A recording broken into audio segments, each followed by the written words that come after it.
오늘 말씀은 그 사도 중에서 12제자 중에서 레위죠. 마태라고도 합니다. 레위를 부르는 장면입니다. 그래서 레위를 부를 때 레위가 어떻게 반응을 했는지, 또 주님께서 무엇이라고 말씀하셨는지를 우리가 함께 살펴보면서 우리도 다시 주의 부르는 음성을 오늘 또 붙잡고 하루를 힘차게 승리하는 복된 날이 되시길 축복합니다. 우리 27절 보면 그 배경들이 쭉 기록이 되어 있는데 한번 보시겠습니다. 시작. 그 후에 예수께서 나가사 레위라 하는 세리가 세간에 앉아 있는 것을 보시고 나를 따르라 하시니. 주님께서는 고향이 원래 이제 나사렛에서 태어나시게, 나사렛에서 자라나시게 됩니다. 베들레헴에서 태어나시고 자라나기는 이제 나사렛에서 자라나시는데, 이제 공생애를 시작할 때쯤 어디로 이사를 하시냐면 가버나움으로 이제 이사를 하십니다. 그래서 가버나움에서 이제 생활을 하게 되시는데, 요 장소가 이제 가버나움입니다. 가버나움에, 그러니까 주님이 이제 생활하는 곳인지라 늘 이렇게 다니시는 곳이라고 생각하면 되겠습니다. 우리가 이제 예를 들어 요 성내동이 마을이라면 성내동에 늘 이제 시장도 다니고 주민센터도 다니고 늘 다니는, 성전도 이렇게 왔다 갔다 하시면서 회당도 왔다 갔다 하시면서 이제 다니던 그런 곳입니다. 근데 이 마을에 세간이 있었던 거죠. 세간이 있었는데 세간에 이제 세리가 근무를 하면서 이제 세금을 이제 걷게 되는데, 그때 그 일을 했던 사람이 오늘 등장을 합니다. 이름이 뭐예요? 레위라고 합니다. 이 레위의 뜻은 원래 이제 연합하다라는 뜻입니다. 레위족이죠. 레위족인데, 이 레위족은 성전에서 하나님 찬양하고 성전의 일들을 하고 성전 봉사, 제사장을 도와서 제사를 집전하는 걸 돕고 하는 그런 분들입니다. 레위가. 근데 이 알페오의 아들인데, 이분이 원래 레위 족속인데 지금 어디에 앉아 있어요? 세간에 앉아 있는 거예요. 그러니까 성전을 섬겨야 될 사람이 이제 세간에 앉아 있고, 하나님 나라를 위해 봉사해야 될 사람이 이때 당시에 세금을 걷어서 어디에 바쳤냐면 로마에 바쳤습니다. 그러니까 하나님 나라 위해서, 성전을 위해서 섬기고 헌신해야 될 레위가, 하나님과 연합해야 될 사람이 세상과 연합해서 세간에서 로마를 위해서, 이건 또 어떤 면에서는 유대인 같은 동족이 보기에는 매국노 같은 일들을 이때 당시에 사회적 배경 속에서는 하고 있었던 거죠.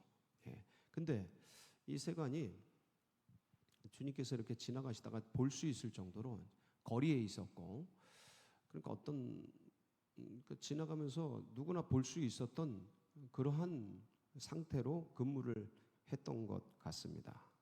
왜 그런가 하면 마가복음 2장 14절에 보면 이 똑같은 병행 본문인데 거기는 조금 더 이렇게 자세히 묘사가 되어 있습니다. 같이 한번 보실까요? 시작. 또 지나가시다가 알페오의 아들 레위가 세간에 앉아 있는 것을 보시고 그에게 이르시되 나를 따르라 하시니 일어나 따르니라. 어떻게 하시다가요? 지나가시다가, 그러니까 길거리를 지나가시다가 누가요? 알페오의 아들 레위가 어디에? 세간에 앉아 있는 것을 뭐 하시고요? 보시고. 보시다, 저게 이제 에데사토라는 단어인데 주의 깊게 보다라는 뜻이에요. 관찰하다라는 의미입니다. 호라하고는 좀 달라요. see하고는 좀 다릅니다. 저게 watch라는 뜻이에요. 주의 깊게 보다라는 뜻. 주님께서 이제 평소에 이제 생활을 하시면서 세간도 왔다 갔다 하셨겠죠. 그렇죠? 그러면서 서로 보지 않았겠습니까? 이 레위는 예수님이 누군지 동네에 있는 생활하시는 분이니까, 그리고 유명한 스타니까 누군지 알았을 거고, 예수님도 지나다니면서 이 레위를 이제 보셨을 거고. 근데 어느 날 이제 때가 되어 주님께서 어떻게 하시냐면 오늘 이제 본문을 보면 레위라 하는 세리가 세관에 앉아 있는 것을 보시고 주목해서 관찰했다. 뭐라 그러셔요? 나를 따르라 하시니 이제 레위가 그가 모든 것을 버리고 일어나 따르니라. 이게 이제 그 인생들이 삶을 살아가면서 존재의 이유와 목적, 내가 이 땅을 살아가는 어떤 목표, 이유, 뭐 이런 것들에 대해서 원래 내가 어떠한 존재인지에 대해서 이제 모르고 그냥 세상 속에 길들여진 채 이렇게 살아가게 되죠. 그리고 이제 잡을 잡았는데 세리라는 잡을 잡았고, 그리고 거기서 참 곱지 않은 시선 속에서 그렇지만 풍족한 삶을 살아가면서 레위는 내면에 이제 갈등이 있었던 거죠. 늘 조금 아까도 설명을 했지만 어디 족속이냐면 레위 족속이잖아요. 레위 족속. 근데 이제 하나님을 섬기고 그리고 주님 나라를 위해서 헌신해야 되는데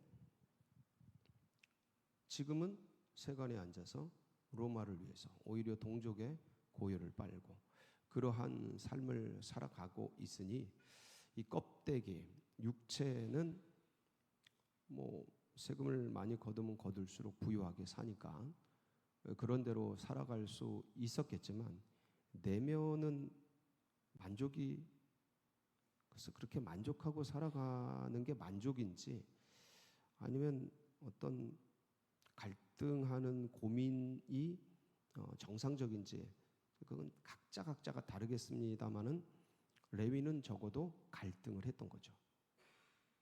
이게 인생이 아닌데, 이런 게 있는 거죠.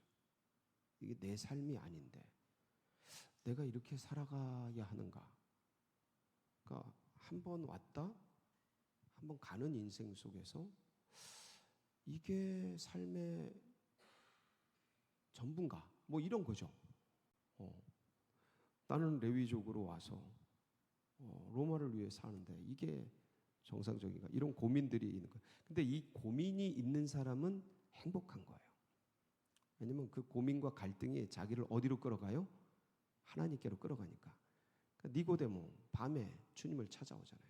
그 나이가 지긋한 노년의 그분이 그 모든 뭐 공회원이라는 권력과 명예와 랍비라는 지식과 사회적 덕망과 명망과 이 모든 부와 명예를 가졌던 그분이지만, 그리고 거기다가 유대교라는 종교의 깊은 세계 속에 있었던 누구도 뭐라고 할 수 없는 정말 굉장히 좋은 그러한 삶의 여건을 가졌던 그분이지만 내면의 공허함을 견딜 수는 없었던 거죠. 그러니까 그 공허함, 고민, 문제 이런 것들이, 그러니까 그것들의 진솔한 사람들은 하나님을 만나는 것 같아요. 그것들이 진솔한.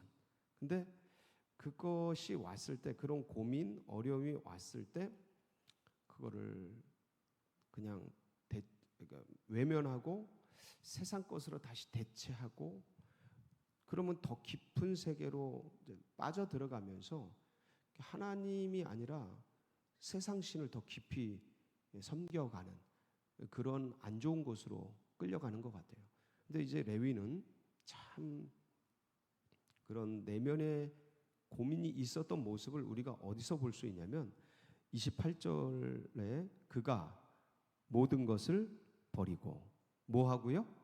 버리고. 참 버렸다. 버렸다라는 거는 이게 내가 가지고 있지만 이게 자신에게 있어서는 안 될 것이라고 이제 생각을 하고 있는 거죠. 버리고 그리고 그 자리에서 일어나 앉아 있다가 일어난 거죠. 그리고 누구를 따라가는 거예요?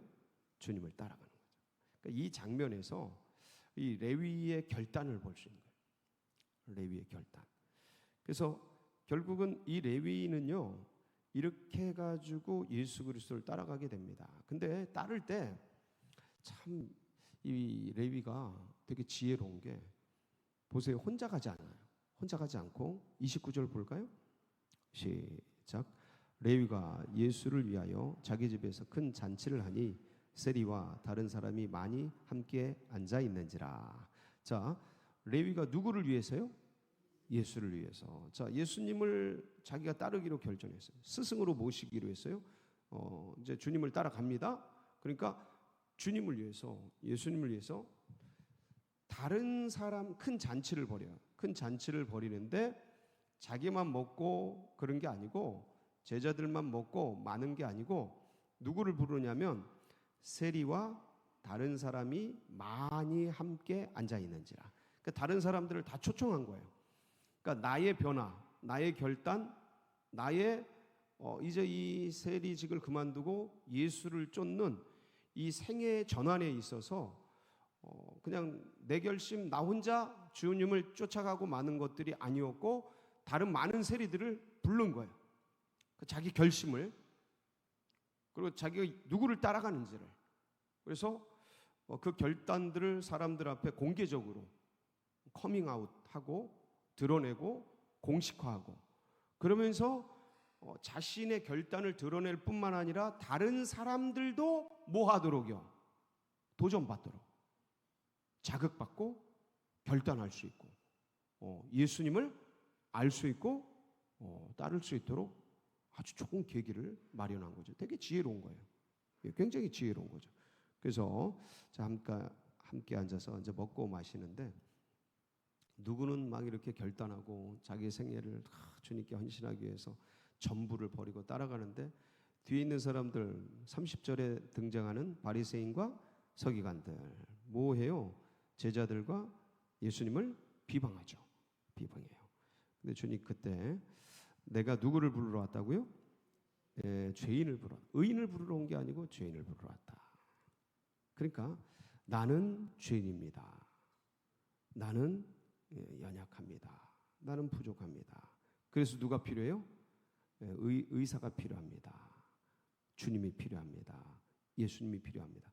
이렇게 하나님 앞에 겸비하게 주를 부르는 자들은 하나님께서 책임져 주시고 이끌어 가십니다. 근데 저것들은 죄인이야, 나는 의인이야, 이러한 자들에게는 주님이 있을 자리가 없어요. 능력이 없는 게 아니라 그 사람들이 받지를 않으니까.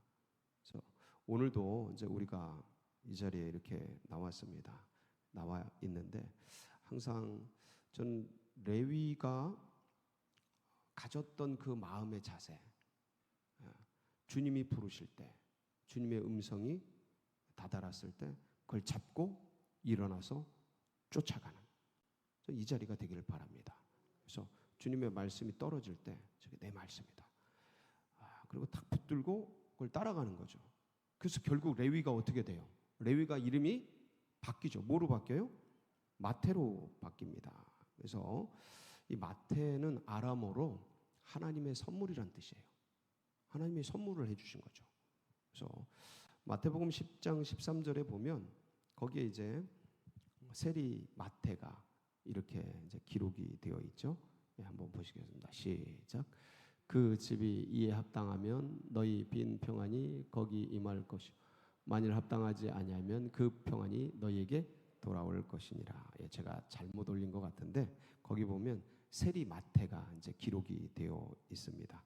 그래서 이 마태가 레위이고 레위가 세리인 것을 성경에서 우리가 12제자 이름을 보면 알 수가 있는데, 이래서 레위는 마태, 하나님의 선물이 되고, 그리고 이런 은혜를 받았던 이 마태는, 레위는 결국 뭐를 써요? 마태복음을 써요. 사복음서 중에서 제일 먼저 등장하는 게 뭐예요? 마태복음. 제일 긴 게 뭐예요? 마태복음. 예수님을 왕으로 표현한 게 뭐예요? 마태복음이에요. 그래서 마태복음을 기록하고 12제자 중에서 제일 항상 먼저 거론되는 제자가 누구예요? 마태예요. 마태, 마가, 누가, 요한 뭐 이런 식으로도 부르고, 그다음에 늘 이 마태는 주님 안에서 그 세리에서 놀랍게 변화된 인물로 하나님 앞에 영광을 드러내는 귀한 사람이 되었습니다. 그래서 주님을 왕으로 모시고, 그리고 그 세리에서 제자가 된 이 귀한 삶을 살았던 마태, 우리도 오늘 주님의 음성을 듣고 또 자리에서 또 세상으로 나아가서 하나님께 영광되고 승리하는 그런 복된 날이 되시기를 주의 이름으로 축복합니다. 같이 기도하시겠습니다.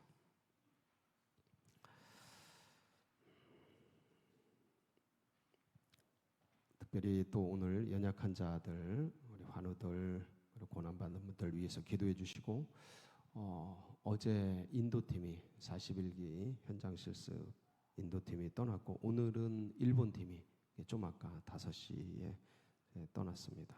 그래서 현장 실습 중에 하나님 훈련 잘 받고 돌아올 수 있도록 위해서 기도해 주시고, 여러분 각자의 기도 제목 붙들고, 주님 오늘도 주의 음성 붙들고 나아갑니다. 역사하여 주시옵소서. 우리 주여 부르짖고 기도하며 나갑니다. 부르짖습니다.